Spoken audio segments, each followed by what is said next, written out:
الحديث عن الحرب.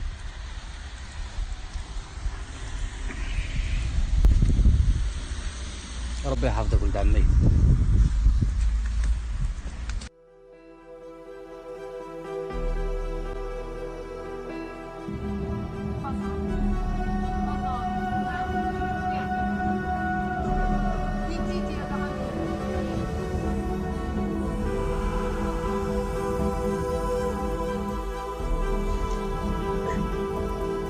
كان يدرس في جامعة الإمارات، كان طول حياته الدراسية في الإمارات.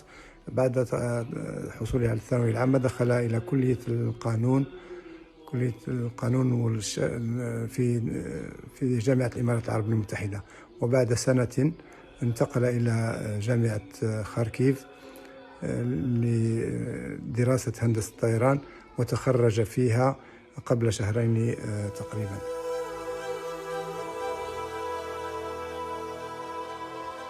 أما عن علاقته فكان إنسانا عاشقا للحياة، طموحا، وكان ألوفا، كان كل من يعرفه يألفه، وكان كما يقال خفيف الروح خفيف الظل كثير النكتة، يحب الحياة.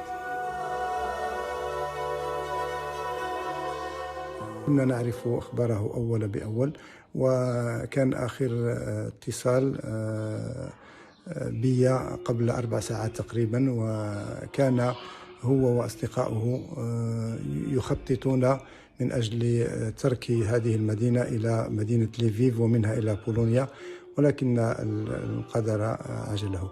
كيف حدثت الحادثة؟ بحسب روايات زملائه نزلوا إلى القبو، إلى قبو البناية أو الملجأ، وكان وقتها هو وبعض زملائه وأحد زملائه المقربين كانوا عند باب الملجأ، فجاءته طلقة أردته قتيلا.